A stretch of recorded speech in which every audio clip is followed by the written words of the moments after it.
நேரம் பாண்டியன் ஸ்டோர் சீரியலை முத்துவேல் கண் விழித்ததால் உண்மையை சொல்லிவிடுவார் என்ற பயத்தில் அவரின் கதையை முடிக்க முடிவெடுக்கிறார் குமார். இதற்காக அவர் முத்துவேலின் அறைக்குள்ள சென்று அவருக்கு பொருத்தப்பட்டிருக்கக்கூடிய செயற்கை சுவாச கருவியை முகத்தில் இருந்து அகற்ற முயற்சி செய்கிறார். இதை சக்திவேல் பார்த்து விடுகிறார். இதனால் குமார் அமைதியாக அங்கிருந்து வெளியே செல்கிறார். அப்போது என்ன நடந்தது என்று சக்திவேல் கேட்க, உங்களிடம் ஒரு உண்மையை மறைத்து விட்டேன் என்று குமார் பேசிக் கொண்டிருக்கும் போது அங்கு போலீசார் வாரார்கள். இதை பார்த்த குமார் அங்கிருந்து ஓடிவிடுகிறார். அதற்கு பிறகு முத்துவேலிடம் என்ன நடந்தது என்று போலீசார் விசாரிக்க, தன்னை குமார் தான் தள்ளிவிட்டான் என்ற உண்மையை முத்துவேல் கூறுகிறார். இதை கேட்டு சக்திவேல் அதிர்ச்சி அடைகிறார்.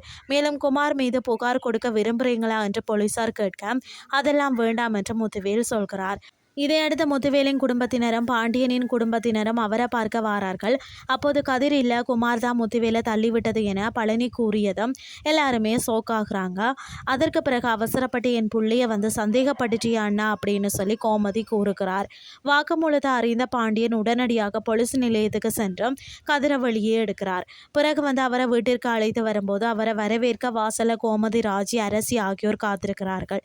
இறுதியாக குமாரை தேடி தோட்டத்திற்கு சென்ற சக்திவேல் அங்கு அவரை அடித்து வெளுக்கிறார். இதுதான் இன்றைய நாளுக்கான எபிசோட்.